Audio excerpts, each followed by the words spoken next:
everyone. Thank you very, very, very much for coming. It's been a very tough one selling this space to our constituents, our fans, and those interested in the issues of gender equality, gender parity, and with the work of Imams Fashi champions. Imams Fashi is an initiative that we actually launched at CSW last year, and what we did was basically we recognized that imams have been a problem, and that's why we have the mayhem that we have in the world we live in right now.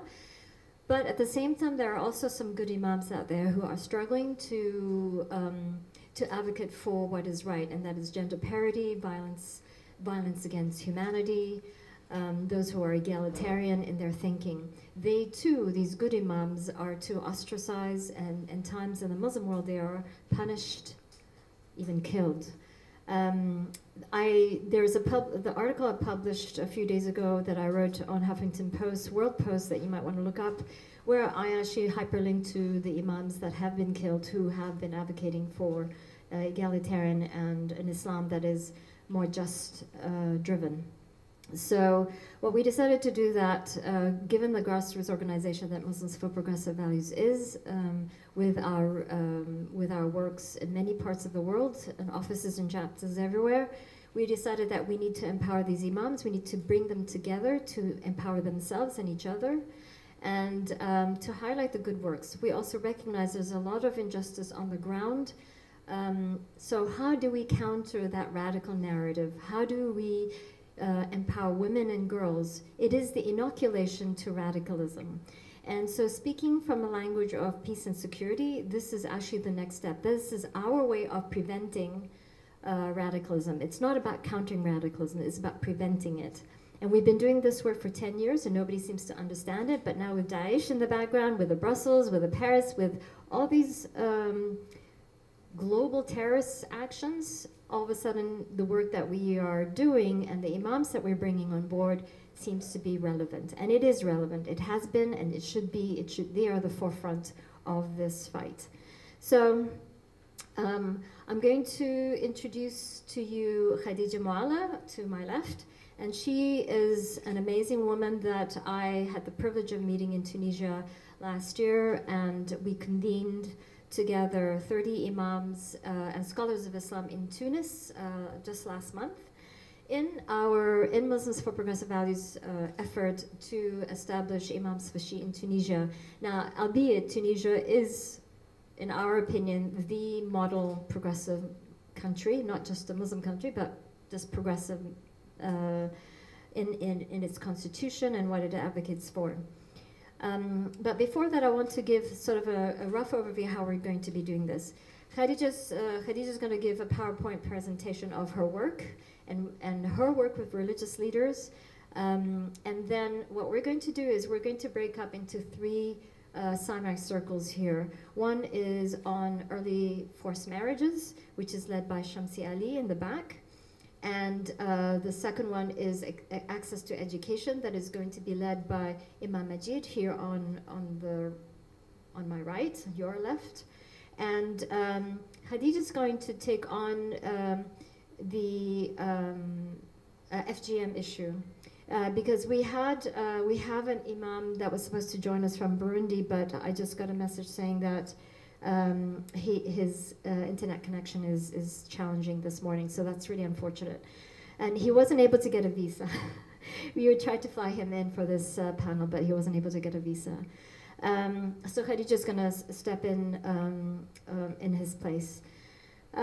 So what we want is for you, I think you have already registered for this. If you haven't, that's fine. You can basically join in whatever particular interest group that you are, the subject matter that you're interested in. I leave it up to you. And the intention is for you to have a conversation with these imams, and in this case Khadija, as an expert on these issues, on faith, and how faith can be used to counter a lot of the misinterpretation, or what we call in Muslims for Progressive Values, the bastardization of the interpretation of Islam. And so we want to correct this, and we are doing it with the help, with the assistance of the scholars of Islam and the imams that we have here, all right? So that is the idea, so that you leave this room with some real working tools, with language that you will be able to use and share with your constituencies, all right? What we're going to do then, we're going to break up, and then you have 40 minutes to pick the brains of Imam Shamsi, Ali, Imam Majid, and Khadija, and you will take notes. We have the tools for you. And we want you to, the note taker, to present also a 2-minute summary of your conversation in your circle. And then we'll have the imams up front here and Khadija up front to give their plenary, their summary of their discussion from their perspective. And we want to have each individual group to give your perspective as well. 2 minutes. 2 minutes from you, the constituencies, and 2 minutes from each of the imam and Khadija. And then I will wrap up, hopefully with a plan of action or what the next steps are. Got it? All right, so without further ado, I'm going to read out the bios of so Dr. Khadija Moualla is a PhD, a senior international consultant from Tunisia.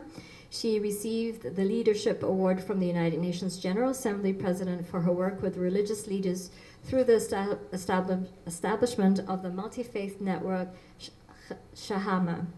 She has an Excellency Award of the 2010 South-South Global Expo for Successful Innovative Solutions. All these names are such tongue twisters. In 2011, she was chosen as one of the most influential 500 personalities of the Arab region.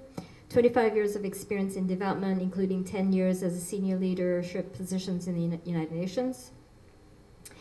Founding member of the New Middle East Gender Parity at the World Economic Forum, a member of the Legal Network Global Steering Committee. She's advised the League of Arab States and the Arab Parliament, and is an advisor for Tunisian government on the plan of action and its SDGs. I'm going to now read Imam Majid's. Stand up for a little bit so that everybody. No, just a brief summary. Come on, this is Imam Majid, and he's so graciously come here from Washington, D.C., and he's a hard one to get, just so you know. Imam Majid is the Imam of Al-Das Area Muslim Society. In short, it's called Adams Center in Sterling, Virginia. I know him as he's copied the Christian mega church very well, and he's emulated, now he's got the mega mosques. He's the chairman of the International Interfaith Peace Corps. He's also the president, was the president of ISNA. Under his direction, the Adams Center has grown to be one of the largest Muslim community organizations in the Washington metropolitan area. And the list goes on and on. He is the recipient of the Washingtonian of the Year 2009 and the Human Rights Award for 2005 from Fairfax County. We have full bios if you want, so we'll be more than happy to share. Imam Shamsi Ali is sitting way in the back. Imam Shamsi, please stand for a minute, please. Thank you. Imam Shamsi Ali is a Quran scholar, speaks fluent Arabic, English, Urdu. He obtained his BA in Tafsir, which is Quranic readings from the International Islamic University, Islamabad, Pakistan, and has a master's in comparative studies in religions from the same university in Pakistan. He is of Indonesian descent, so he travels back and forth. So we were very interested in him because of his dynamics of understanding the American context of Islam and also Southeast Asia context of Islam. He is the imam of the city's largest mosque, located in 96th Street and 3rd Avenue, with a congregation of 20,000. Is that correct? No? Sorry, what? It's only on Eid. On Eid, okay. Well, yeah. You know, there's a lot of Eid Muslims, you know, it's just like Christians that go just to church on Christmas, yeah. He's the chairman of Al-Hikmah Mosque in Astoria and the director of Jamaica Muslim Center in Queens. Serves as an advisory board member to numerous interfaith organizations, including Tannenbaum Center, the Federation of Middle East Peace. He's also chairman of the board of trustees for the ASEAN Muslim Federation of North America. And so I think we should proceed with our program. Thanks, Annie, for having me. And thanks Omer and Shafran for all the help you provided. So it will be very challenging for me to speak about a journey of 15 years in 15 minutes, but I'm gonna try. We never know. I don't guarantee anything, but let's try. So basically my presentation will be around 3 points. First of all, what I learned personally during these 15 years, what many people still fail to understand, I am afraid, and how to make religious leaders champions of the Sustainable Development Agenda. So first of all, what I learned is that I don't think that we can afford not to work with religious leaders, for 2 reasons, at least for me. First of all, they have the best outreach. I don't know of any NGO in the world who is able every single Friday, when it comes to Muslim, but it applies for Christian, to be able to have thousands and thousands of people coming every single week. I don't know of. The second thing is that the methodology is the most important thing. When I started 15 years ago, nobody wanted to hear about working with religious leaders. I got all the problems that you can imagine. And people later on, when it became kind of fashion, people thought that, yeah, we can bring religious leaders like we bring NGO, we put some PowerPoint presentation, and that's it. It's not. I do believe that the methodology, which is based on the leadership, and I'm happy to have the picture of my mentor with me, Dr. Monica Sharma, what we brought in with that methodology, I tried with all constituency, but essentially with religious leaders, it does make a difference. So we have to understand that religious leaders share a completely different worldview from a secular people. This is important for both parties to understand that. And that to be able to work with them, we have absolutely to reach the highest level of trust and empathy, because this will transcend this entirely opposed worldview. This is a way to reach out to each other.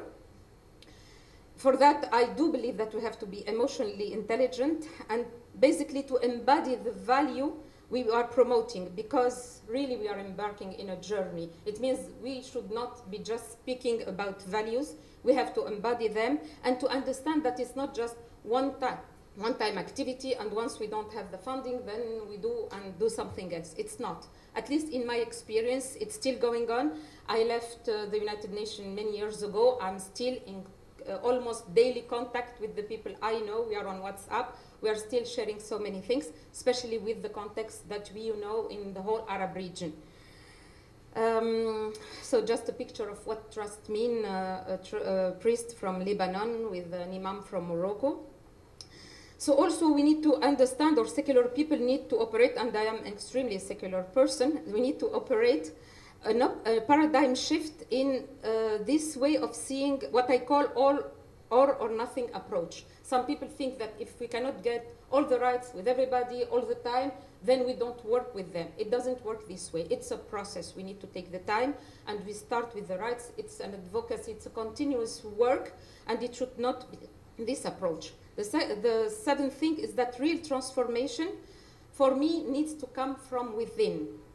It is extremely crucial, and it does take time, because there is the peer pressure that maybe doesn't exist in the NGO world or civil society or private sector. For religious leaders, the peer pressure is extremely powerful, and we have to be aware of that. And because of the current context that has been going on of the threat of terrorist attack and so on. So it's very important to have it in mind. I do believe, of course, that religious leaders have a big impact in people.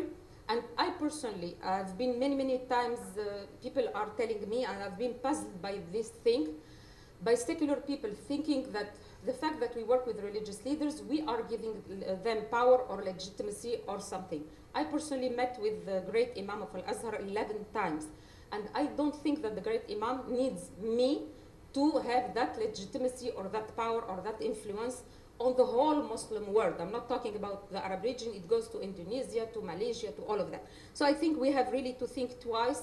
The people need to think twice that we are not giving any legitimacy. They have it, whether we like it or not. So also, really to be able to advocate, and we are in the CSW to advocate for women's rights, religious leaders really courage to provide the right interpretation. Don't think that it is that easy, because you have to have that courage that in my country, Tunisia, we had it since the 60s, because since the 60s, We've been able to have the right interpretation of the holy text, and this is why we don't have polygamy since the beginning. And abortion is legal 25 years before France, our colonizer, and divorce and the right to marriage, all of the rights, we got them because we had that courage, because the first president and all the people around him, all the religious scholars, have had that courage. But we cannot request it from everybody. And we need something that is very important, we don't think about it, is to empower the risk takers. When you have the chance to work with people, great people, religious leaders, women and men. I worked with both Muslim and Christian, because this is what we have in the Arab region, and we do have also Judaism. And when we work with them, and they are the one taking the risk, we have to really empower them and to create an environment, a nurturing environment, so that when back home, we don't just leave them there, hoping that suddenly they will change the interpretation and that's it. No, this is not how it works. So it's very, very crucial to create that nurturing environment. Now for me, what still I think, and here I'm not generalizing, I'm not talking about all secularists, I'm not talking about all NGOs, but I'm talking about some of them that are still reluctant, despite the fact I started this work in 2001, are still reluctant to understand. First of all, for me, they have to understand that women's rights NGOs, first of all, the NGOs and the whole feminist movement need to do its own evaluation also. It's very, very crucial, and I am a women's rights activist, so I'm not scared to say that. It's very important that we understand that. And we understand that if we are requesting religious leaders to change their worldview, we have also to recognize our own shortcomings and our inability, some of us, to see the reality in which real women live. And I'm insisting on that because sometimes there is such a gap, such a discrepancy between some women we work with in NGOs, but then the reality, I go back home, I live 70 kilometers from the capital. Annie was kind enough to come to Qorba to see it. If you see that rural women, the situation is completely different. So I'm talking about that women, not only rural, all of them, those who wake up at 5 a.m. and go to the land, all of this. So it's very, very important to know what are we doing, who do we want to reach, which life are we willing to change at the end. I think that 90% of all misunderstanding between men and women, this is from my experience, comes from their ignorance, both of us, about our different minds, sexuality, desire, pleasure, all of this. And it's about time to have the courage to put the taboo subject on the agenda and to confront our mutual fear in order to change it. When Annie mentioned last month, we met with religious leaders, and I think that we succeeded a safe environment in which, safe meaning trust, they can trust us, in which one of the imam really was able to voice his own fear, because it's based on fear, and he wanted guarantee from women, which was kind of funny from us, our side. We are always talking about, violence against women. I mean, they might be 1% of violence against men, or maybe more. But it was the same fear that we need really to tackle and to be aware of if we want to change it. So I also think that secular groups need tools based on mind's map, emotional intelligence, different frame, to better understand where religious leaders are and how to move different stages of the human development. We need also sometimes, even being a secularist myself, to take out our lenses, secular lenses, and try to see the world from their perspective, if we want to reach a consensus about human rights, because otherwise they will be saying things, we will be saying others, we will be preaching to the converted, they will be doing, and there is a gap, and we are not together in the same society, and then we end up having all what you are seeing, the ISIS and others. Even though for me, ISIS and Daesh, they've been there much longer than what we thought, but this is another story. So NGO needs to take, we said that we need to learn to interact together using empathy and listening skills. We need to recognize the huge outreach, as I said, and their legitimacy and impact because also of the social services they are providing, maybe much more than NGOs in general. So this is also important to keep in mind. So again, I think that we need really to take a real stand vis-a-vis how best we can defend women's rights, and also encourage the rights of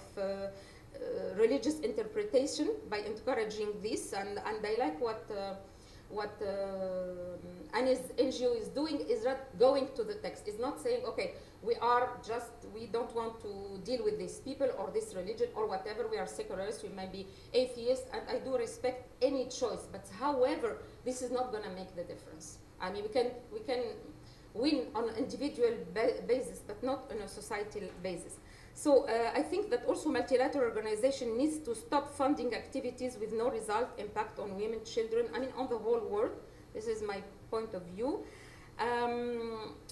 Also this dialogue of civilization. Personally, I think it's important, my experience, that we meet between civilization, between religion, between all of this on a cosmic challenge, on a developmental challenge, and not just to compare our holy text. What is the point? Of course, we need respect all over the place. So my last third point that I would like to share with you is, for me, how to make religious leaders real actors in the sustainable human development agenda. A few ideas is that I first of all think that religious leaders are normal human beings. They are parents like us.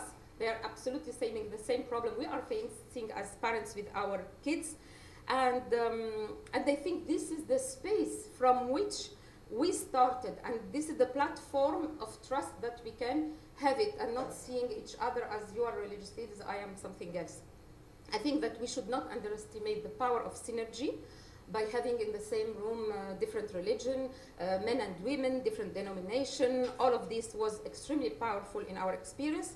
I think that an authentic relationship based on integrity and built with religious leaders, again, it will last a lifelong time, no matter all the changes.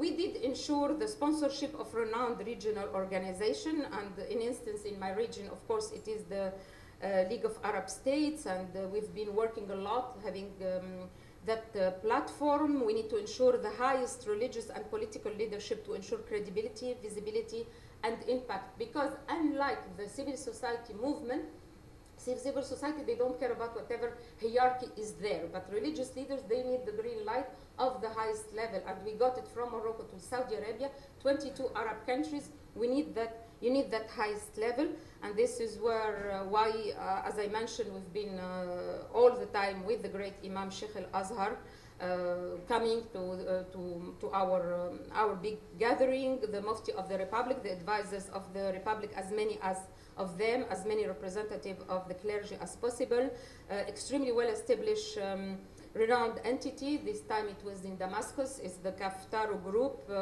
and with the huge outreach. And also what we did during this experience is you make sure that your own staff, whether it's UN staff or other staff, if you want to work, they also understand what we are talking about and how to work with Muslim and Christian, and allowing them also to pray together if they want to. This picture is very powerful. It's in Syria. Again, we are together. It's a Muslim imam. Behind him is a priest, a Christian priest. And it's important also to establish from the beginning their own steering committees. So we are not putting the agenda on the table.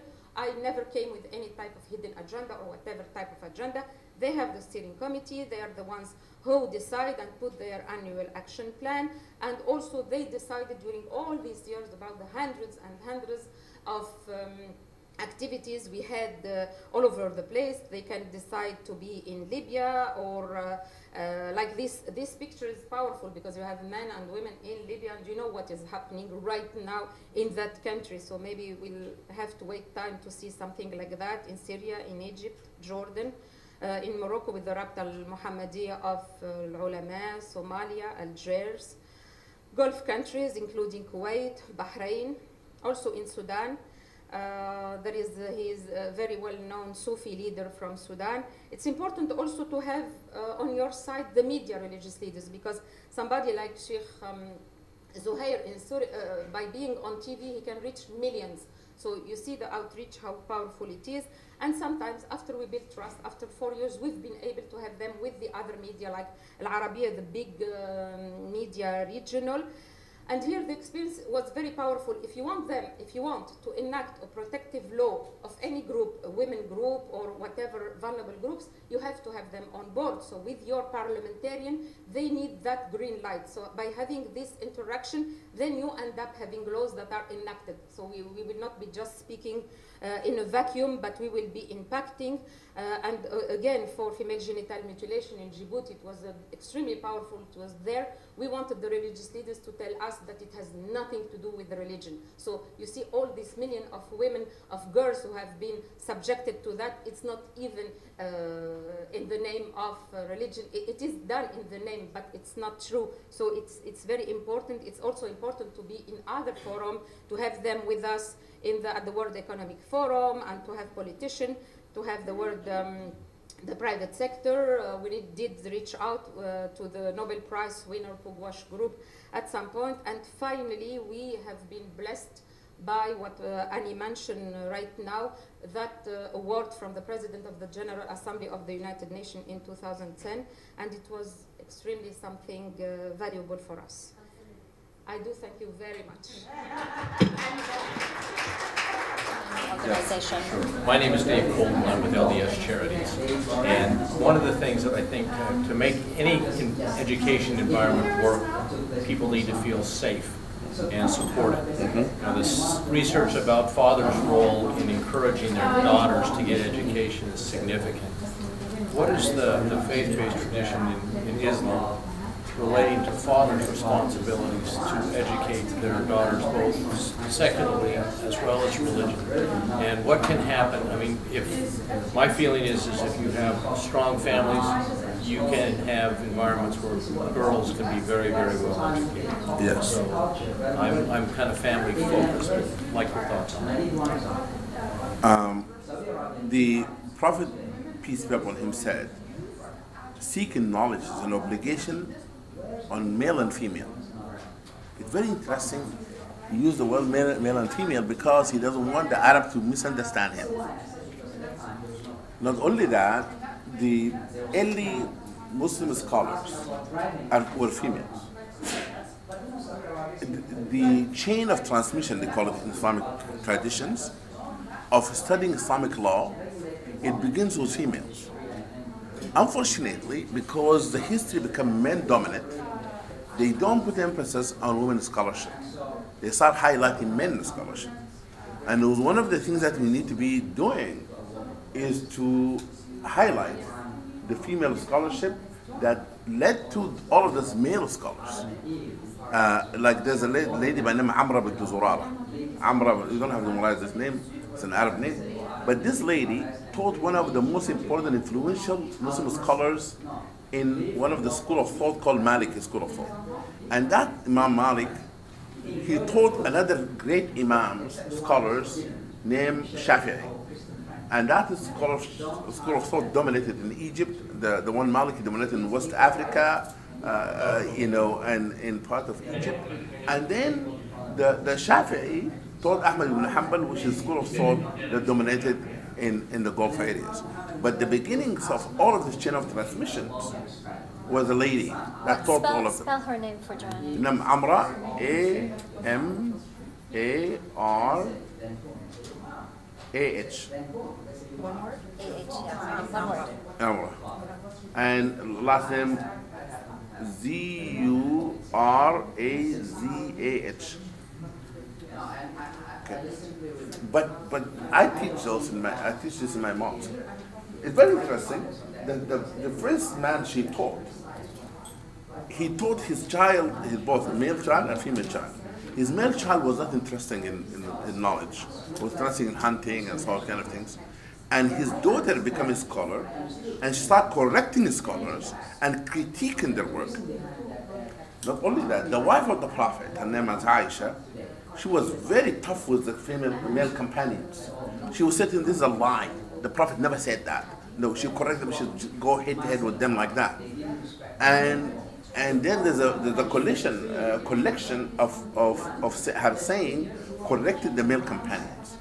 But all of this has not been highlighted enough today in the religious discourse. So, I'd like to do a follow-up question to that. Yes. How can we correct that? Because there's some really, really good stuff in Islam that I discovered for myself in my 40s, learning Islam for myself. It's I thought you were unacceptable. 20. No, no, no, no, no. It is, I'm more than 40 right now. So it is actually unacceptable. The amount of misinformation, omission of good information about Islam, and that is why we're so ignorant. So how can we start this? How can we change this once and for all? Once of all, I think that we need to sponsor scholarship. When I say sponsor, you give a bright young lady a sabbatical and a scholarship, said we would like you for 1 year to research this chain of knowledge. We want you to write our female scholars in the past. We want you to write from the Islamic perspective where women have challenged the status quo from the history, so that you can empower women of today to challenge the status quo. Therefore, you need to have that done research by having female scholarship being promoted, by having people to finance this, and have people to publish this. Okay.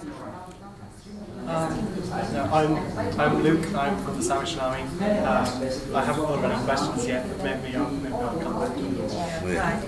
Hi, I'm Linda. I'm a family therapist, social worker for many years, and I'm obviously very and an educator from my beginning career. So who sponsors these girls? You know, what organization, and where are they going to get the legitimacy to do that kind of study? It just feels like the wave is so against that. Maybe not here, I don't know, but outside of this country. You have to begin with the United States. Yeah. You have to begin with the Western world, a free world. But there's good examples, by the way, in Morocco and Tunisia, where there's female scholars now being sponsored even by the state. Okay, they're called da'iyat, which just means people who propagate Islam, and that's a shift. There's many female scholars in the Muslim world who have not been promoted enough, that I know of. Well, that would be my question: is who's going to legitimize them? Are they going to be legitimized by, or no, by the Muslim male leaders? No, I think one of the things that we need to create a platform, and one of the things I think maybe Imam Fushi should do, is to create a platform where those scholarship, convention, conferences, and so forth, where those female scholars, they want to lead in the conversation. Like in the mosque where I am now, we are not only male scholars, we have female scholars. And the female scholars, they don't teach only females, which is a wrong thing. There's a wrong impression that the female scholars should teach only women. While in the history of Islam, the female scholar taught men and women as well. Therefore, we have classes, mixed classes, male and females, where a female teach a class and like a male come and teach a class. Yeah, I'm from the Catholic tradition. We've had the same problem. I know. Yes. In terms of legitimizing women and listening to women's voices, as you probably well know. So I have a lot of respect for the need for it and the challenge. Joanne? So I'm Joanna. I currently work at WILF, Women's International League for Peace and Freedom. So when she was talking about the feminist movement needs to reevaluate, they're constantly talking about it, but there's not usually much movement as far as it. So I'm also a graduate student studying gender and peace, and I've done a lot of research on the aspects of it. And as far as education, some of the research that I've been looking into is on girls having access to education, as far as the taboo issues of menstruation and even the access to be in a school. So I don't really have necessarily a question, but it's more of a discussion as far as if they're how to mediate these barriers for even younger girls, even if there is access to education, the taboos around receiving education or the issues as far as being in mixed classes in this way.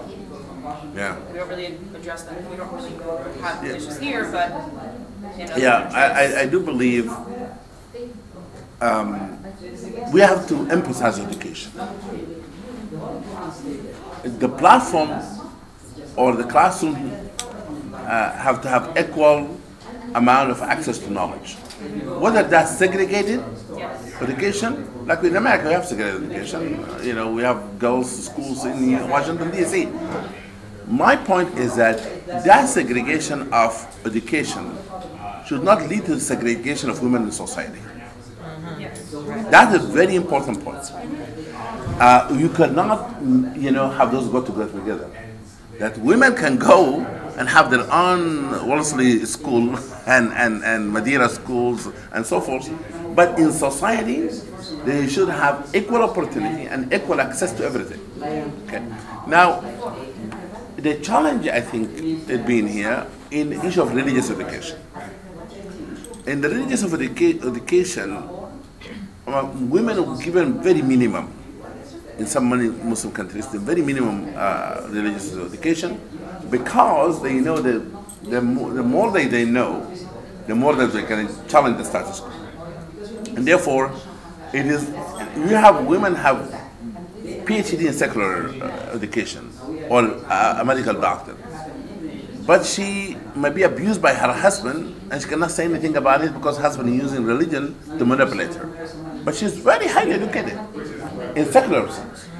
But her problem is that how she can reconcile her soul with this relationship where her husband says, if you don't obey me, you're not going to go to paradise, you're going to go to hellfire, and he tells her every morning that most of you are going to go to hell, or those kind of stuff.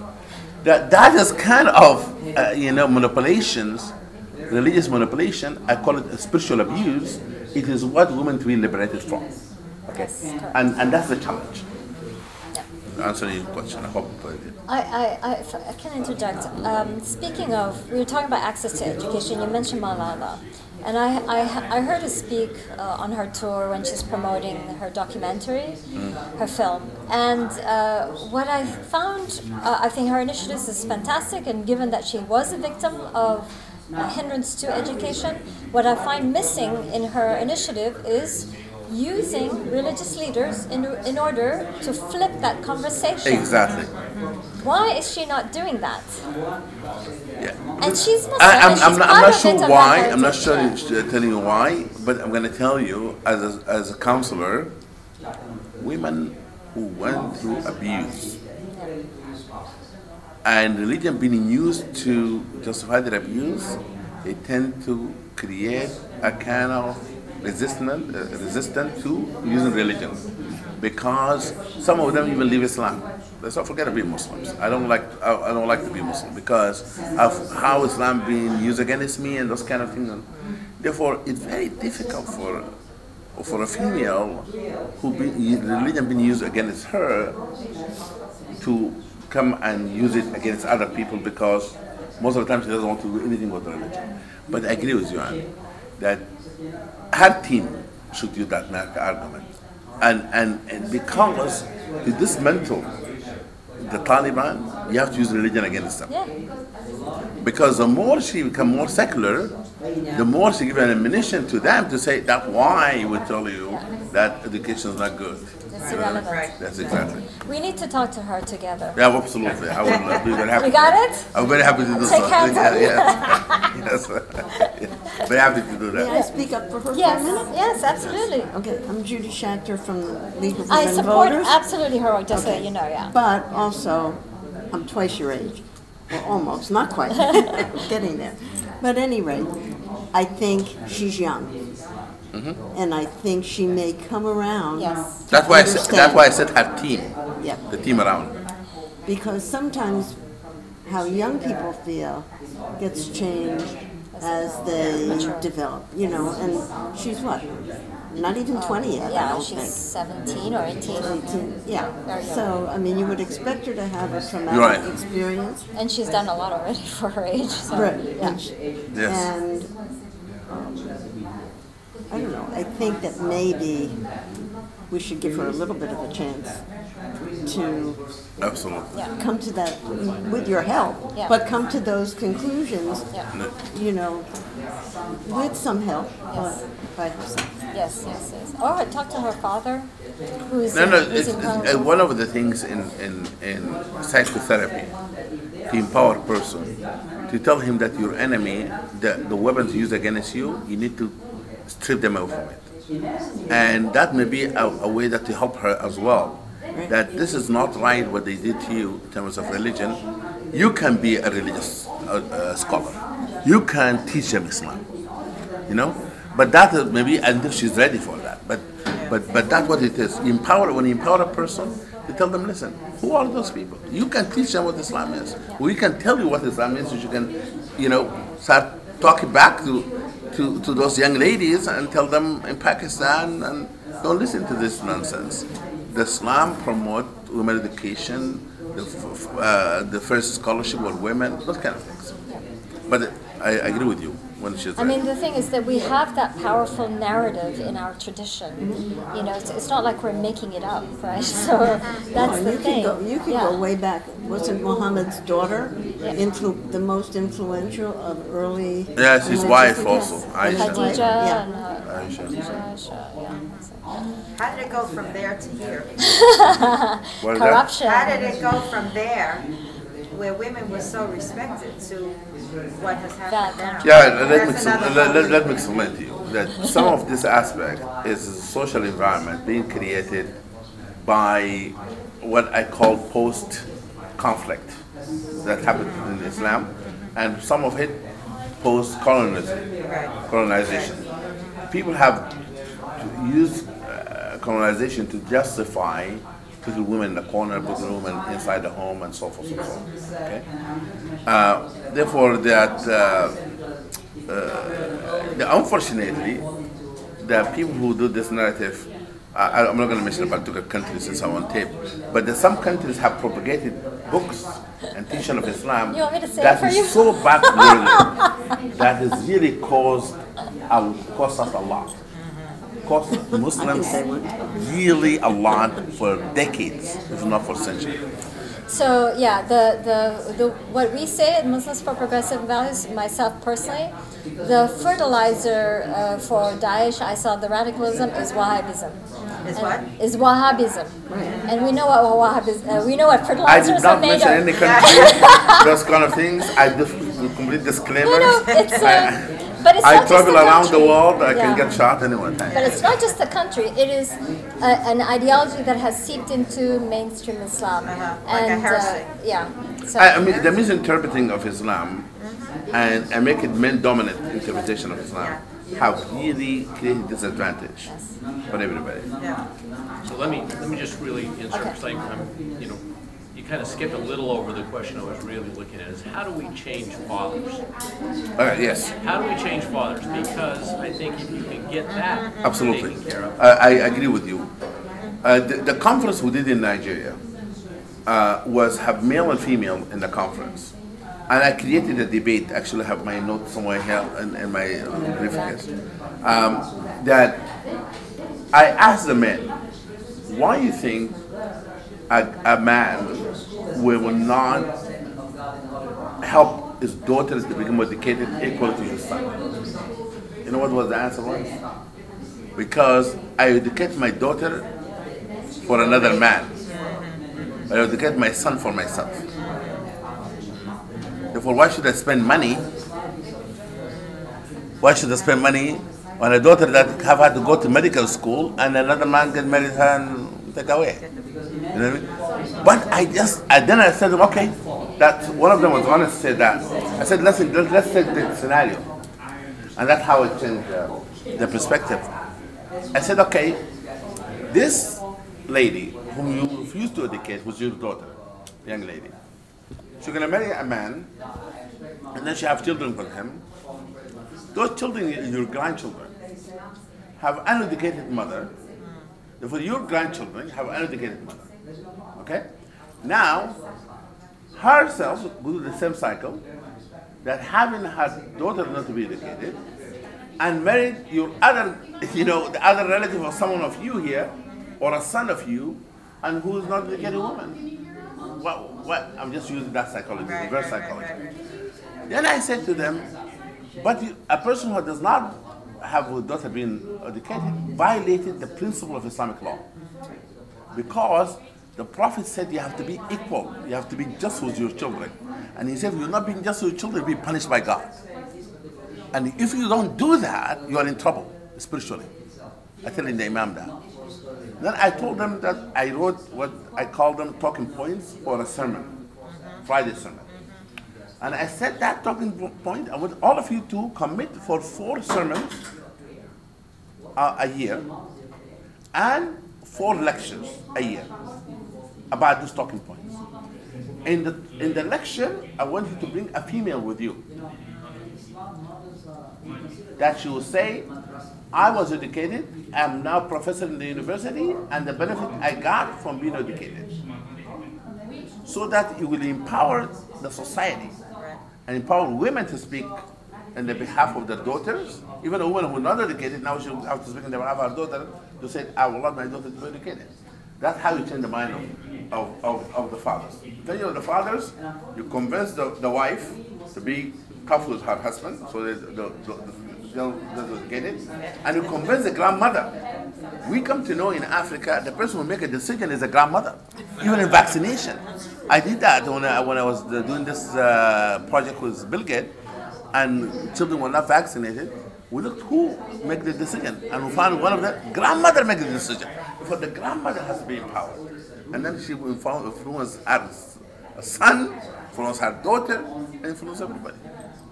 Well, the boys go away, the daughters stay around too. Yeah. I'm Georgia. I work at the Council on Foreign Relations. We actually had you a couple weeks ago in DC. Office, and it was yes. I heard it was a great event. I wasn't. Yeah, thank you. But I was wondering, what kinds of economic and employment opportunities do you see for educated women, specifically in societies where the trend is that they stay home and take care of their family, or they have household responsibilities, and it's not as common for there to be economic opportunities for women in the society? Let me speak from my experience in Sudan. In Sudan, they used to have the male that are the breadwinner. Now, the economy and the economic situation force women to go to work.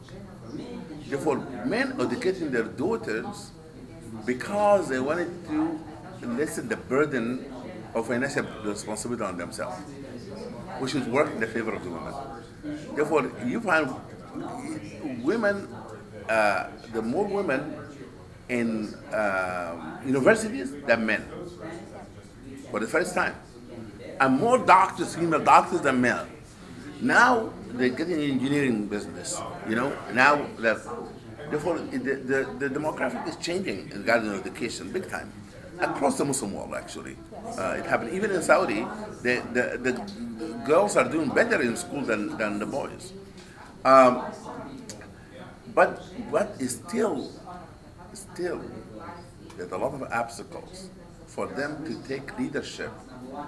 Like if you look to all the companies in Sudan, I can count on my fingers how many CEOs, female CEOs. But all of them admit to me, the male CEOs, that the women who work in the company in a management position, they perform better than men. They perform better than men. That's universal. Yeah, they perform better than men. But they don't have them to climb the ladder to the top because it's still as men-dominant society when it comes to leadership positions. Before, let's have the others. Introduce yourself real quick if you have a question. Okay. Hi, my name is Emma. I'm from Pax Christi International, and I'm wondering, a lot of the Christian feminists that I know, myself included, will argue that it's kind of the religious institutions that have been male-dominated over time. But if you look at the spirit of the religion itself, that's where you find the equity and kind of the gender equality. So I'm wondering if that's a similar thing in Islam, and if so, what that looks like in the Islamic context. Are you talking about the institution versus the Quran, like the spiritual versus text, the spiritual? Let me answer this question in 2 ways. The problem with religion interpretation regarding women relationship, in society, is the interpretation of text regarding of the social position. not the spiritual position. But you have to remember that a woman being told that she is spiritually equal to men, but in society she's being treated otherwise. Then she say, okay, how would you justify using religion to degrade me, and you tell me at the same time I'm spiritually equal? Get my point? That's the dilemma of religion for centuries. Now, let me give the Islamic perspective. You know the story of Adam and Eve? In Islam, it's a very interesting story. Because in Islam, there is no blame on Eve at all. While in Christianity, there's a blame on Eve. Eve is not the one who manipulated Adam. Adam was a full, righteous, mature man. He did it together. And that's why the Quran used dualism, the word dual in Arabic, which is a unique form of verb, that they ate together, they did together, and so forth. Not only that, if there's a blame being contributed, it's been contributed to Adam. Okay? But, for example, they said that why women get pregnant and have pain delivery, because she ate from the tree. You cannot associate delivery and pregnancy with a sin, as a punishment. Islam does not say that. Islam does not say that.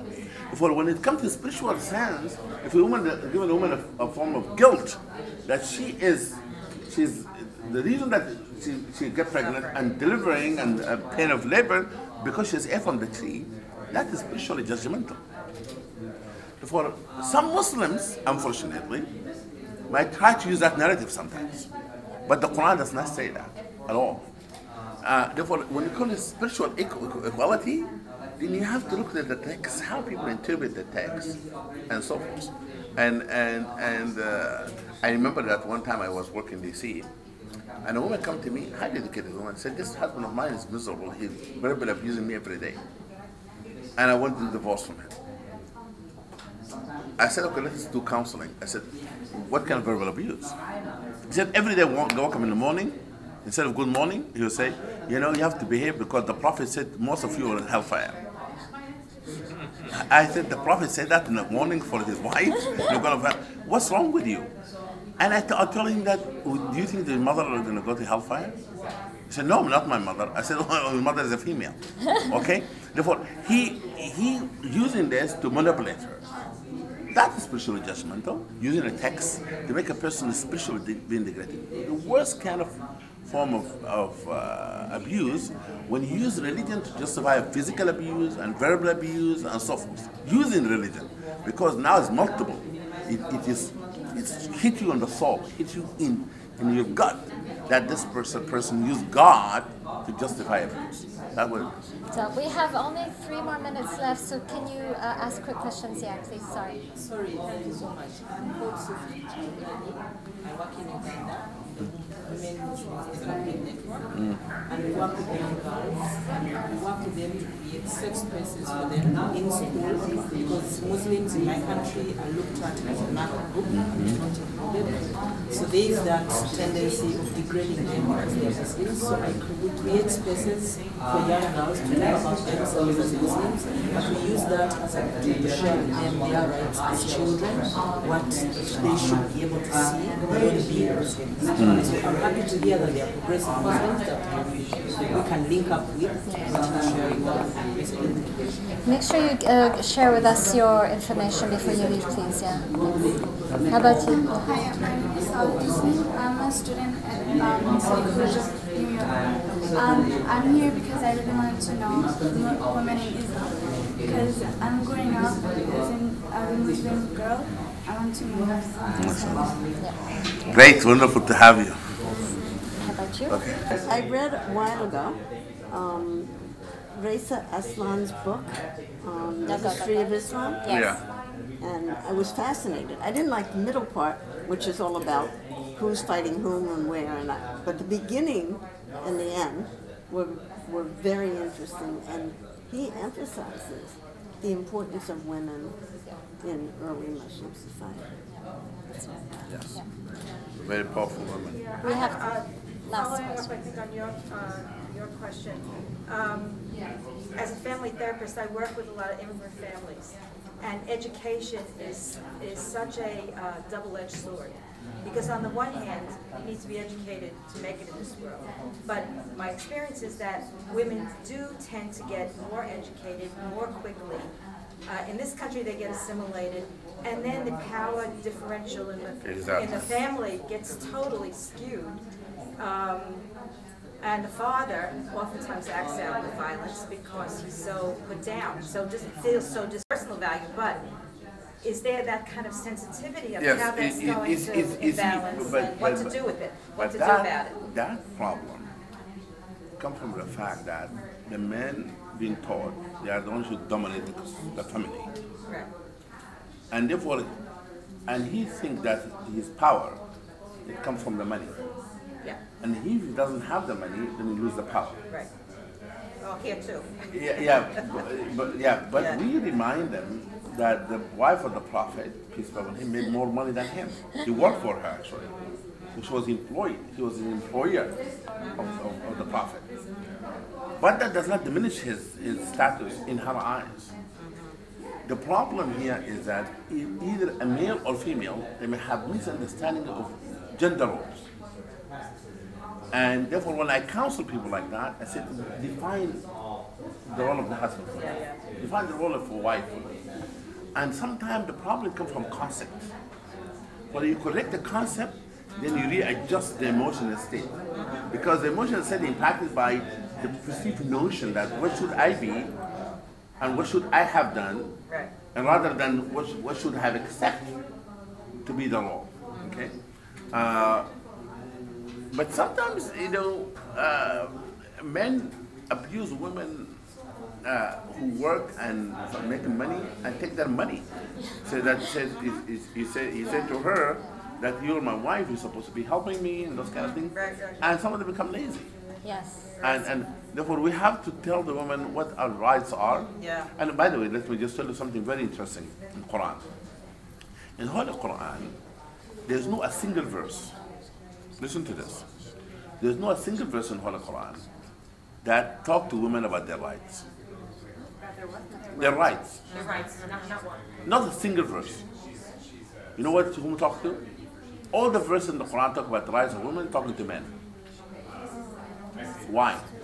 Because they're born with those rights. Are the man who taking them away from them? The Quran said, don't do this to them. Don't do this to them. Talking to men. Because through the history, there's no woman who said to a man, come and abuse me, take my rights. No, men do that. Therefore, the Quran addressing men because men are the one who been abusive, they're the one who taking the rights of women. Therefore, all the address of the Quran talking about rights of women, none of them address women, address men. Okay, so there's actually more that we need to talk to, address. In particular, I've been told we have to wrap it up. But one last note is what I've been told. There's a high school here in New York where 80% of the Muslim girls are married off by the parents. Because in New York, the law is you can be married at 16 with parental consent. And so the parents are forcing them into marriage if they're becoming too American, to whatever. So that's something that's early marriage. That's so we need to you talk mix about it. that. Section with education. Yes. No, but that I said earlier. If they are educated, the statistics shows women who are educated, they're more likely to refuse early marriage. Their parents, the mother will not allow that to happen to their daughter. They will not have FGM or FGMC. Women are more likely, they might, because look at the woman being subject to domestic violence, but it's more likely they get out of it sooner than an uneducated woman. But you have to be careful because women, educated women, have been abused as well. Domestic Muslim parents that doesn't know any class, doesn't know any levels of education, economic status, or anything like that. But my experience in counseling women who've been abused, if she's educated, she's more likely to say, okay, let me do this, let me get that. If not educated, she said, if I leave this marriage, how am I going to make a living? Where am I going to go? I'm completely dependent on this man. Some of them don't even speak English. I don't know how to drive. Therefore, she just swallowed, and some of them being killed in the Muslim world. Therefore, education, especially religious education, I think empowering women in telling them what the scripture says and the true interpretation of Islam says about who they are, it really liberates them. It will not allow that men dominant narrative take over. Okay? I'm going to ask. Thank you. My pleasure. Thank you very much. Ask me to go into education, highlighting female religious scholars. So we have, so the Imam talked about different scholars who are unknown, that used to be known, but that we need to bring them more to the forefront. Also, learning the true messages of Islam by, in certain ways, one specifically financing female scholarships, so having organizations that actually put women first. Another method was having Western countries, their need to promote female Muslim leaders and scholars, that it's already being done in many parts of the Arab world, but also needs to be done in Western countries. We discussed segregation in schools, women's and girls and boys schools, not as a negative, but that it should not progress into segregation in the public sphere. That separation is fine, but not in public space. We discussed changing the narrative around an educated woman will leave their family, that this is not necessarily a truth, and also should be considered as a value to have an educated woman in your family, because they will have children who will have children who will educate their children. We discussed opening up the economic environment for women, that there already are many women in the working world, but that the ability to climb the ladder is sometimes not there. We talked about managerial positions. We discussed a lot as far as psychosocial aspects of religion and stopping people from using religion to either spiritually abuse and or verbally manipulate people, specifically husbands towards wives, saying if you will not do something, you're not going to paradise. So to change that narrative, and to another aspect of education is that women know what exactly their religion teaches them about their own rights. And the last is correcting the ideas of traditional gender roles, that a man's power doesn't come from the money he makes or the power he has over his family, but and also that women's role is not specifically one thing or another. So, 2 minutes. Thank you. Okay. Thanks, Jana. Good job. So in Imam Shamsiel's group, we talked about for early and forced marriage, some of the justifications for this practice, and sort of how to go about deconstructing them by utilizing Quranic scripture and literature. So one of the, I think, main points that came out from the group, the workshop, was to, the emphasis on deconflating culture from religion, and emphasizing that, Islam is not monolithic in practice, that it is heterogeneous across space and even time. There was an emphasis on the Arabic principle of zawj, I don't know if I'm pronouncing that right, okay, which literally translates to pair in Arabic. But this denotes parity between spouses, and where did this parity go? I mean, how is it implemented? Is it in practice?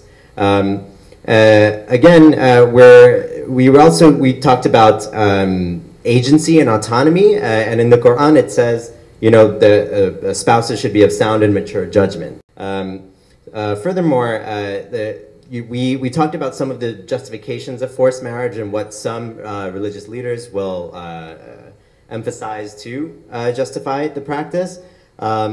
We've talked about how to critically analyze these justifications and how to deconstruct them, and what some of the root causes are. And one of those root causes that we deduced was poverty. And so we, in the holistic approach to sustainable development, necessarily have to address multidimensional poverty as a reason that some of these practices are sustained.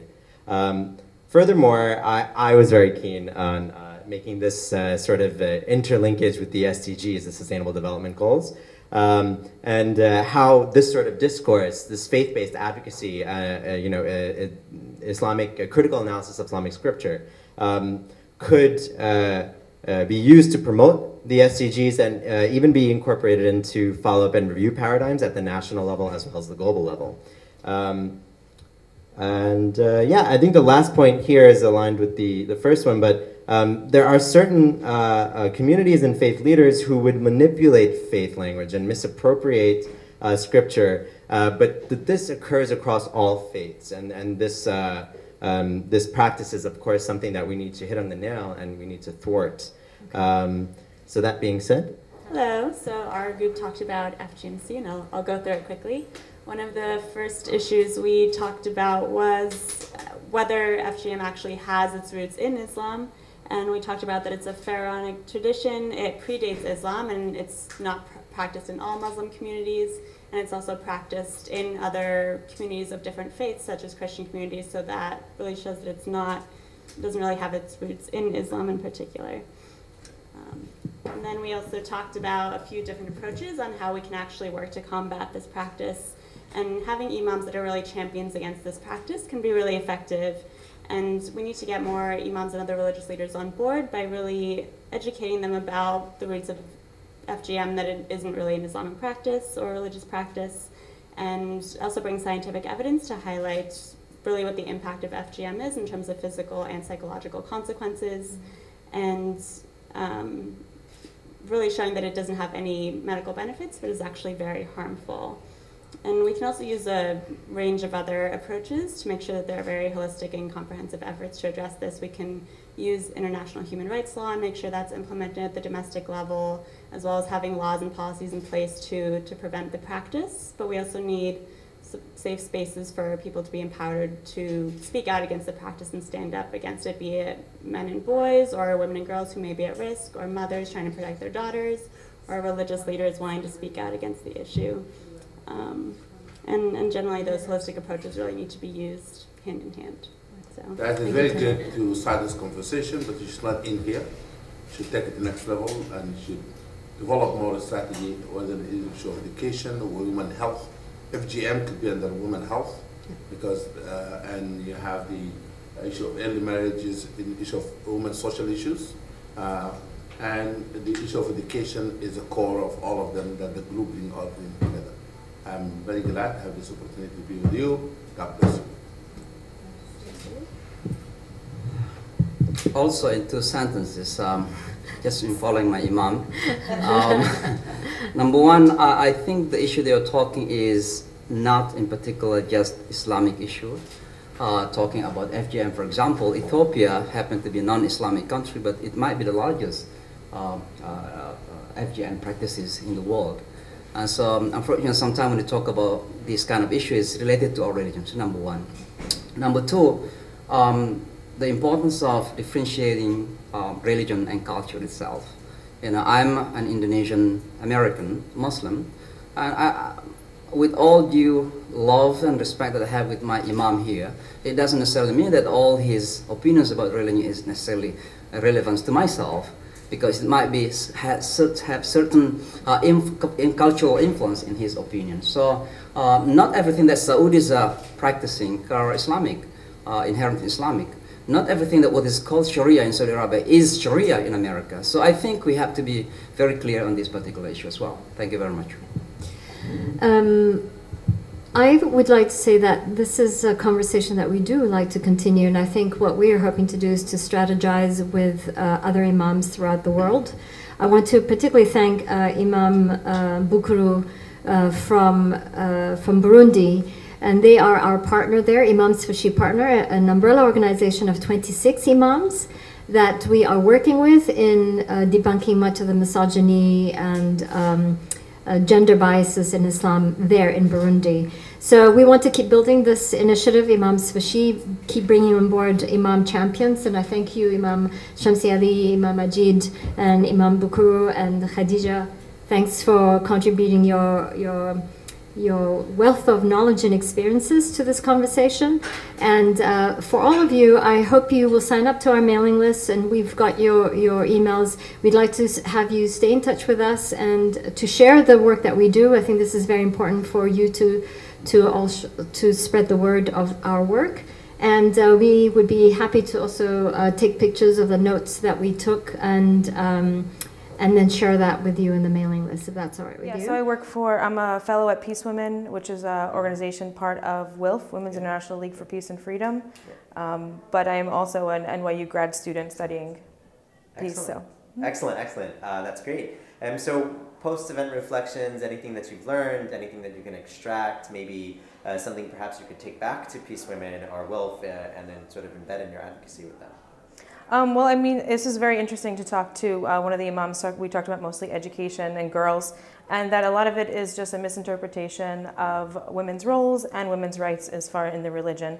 So I feel like a lot of the information was very useful as far as empowerment of girls, that it starts at the bottom. It starts where girls are in lower education, but also in the family level. And it's not just you working with one individual person, but it is more of a systems approach, that the families really need to be addressed in general, and who has the power and gender roles. So I feel like the gender role aspect was really important as far as the family dynamics. Absolutely. And just one last question. How do you see this as sort of advocacy being contextualized or conceptualized within the SDG framework and the Agenda 2030? Well, as far as it being in the SDGs, I mean, it is one of the fifth goals, so it has been part of as far as girls' empowerment, women's empowerment, but I feel like the religious aspect is not being taken into account, and it really is one of the key aspects, because the regions that we're talking about, religion plays a large role into what the families are involved in and the issues that are going on the ground. So I don't see how, I personally don't know how it would be interpreted and how it would be used in the SDGs, but I do feel like a holistic approach on the ground, country-based, should be addressed, not just every country needs to follow this one guideline. Well, I'm as a woman I'm originally from Indonesia, which I think, and then coming here in the United States and then encounter a very different culture and diversity in here. I think from this event I can conclude that other than my religion, I think there are a lot of cultural influence that that influence what I believe myself, and then this, I think this also what makes there are a lot of different opinion from religious leaders about especially like early marriage, forced marriage, and I think from this event too I can also say that actually every religion teaches us about justice, about mercy, and about pursuit of happiness, and that's what make every religion refuse to believe about this early forced marriage, especially. I mean, from Indonesia, we actually believe in democracy, and we encounter. I mean, Muslims in Indonesia are more flexible and diverse than the one that in Saudi Arabia. So I'm also surprised and hear that they say there's these schools that are majority of the students, the female students, are already married and they're only 16, 15. So yeah, I really want to, I really want to tell my opinion like about this from this event, that it's not right, that that's not what our religion told us. Right. Yeah.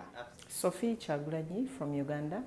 And your organization? I work with the Forum for Women in Democracy, but at the same time I also work with the Muslim Women's Development Network in Uganda.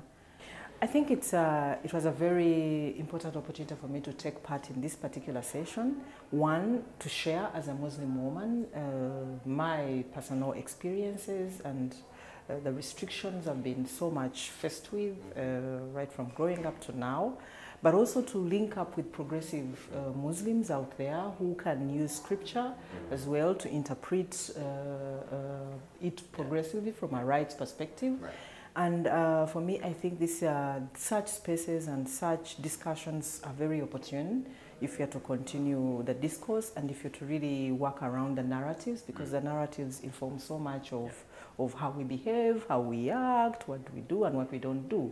So if we continue this sharing, we're going to be able to help each other in terms of interpreting the narratives in the right way, but also respecting and creating opportunities for inclusiveness, which is more of a component with the current sustainable development theme of the current Commission on the Status of Women. So I really find this opportunity, this space very, very supportive for me. And these are the messages that we've been grappling with.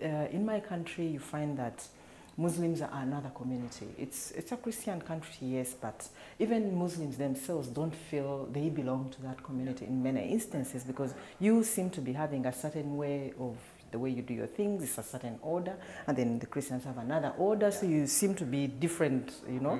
And even in school, so what we've done under the Muslim Women's Development, we've created spaces within schools for girls between 8 and 10 to talk about themselves as girls, to talk about themselves as Muslim girls as well, but also to talk about themselves and how they relate with the other Christian members of that community. So if we create this opportunity for them to meet other Muslims out there, to see that Islam is actually broader than what we've been told, the restrictions that we've been given, and all of that, I think that would be very progressive for me. And because these are the young women for tomorrow, so the earlier we start with them to help them understand, to help them use scripture and religion, you know, from a faith-based perspective, that actually I can be a Muslim, I can be progressive, and I can be a woman. That is what we're looking at.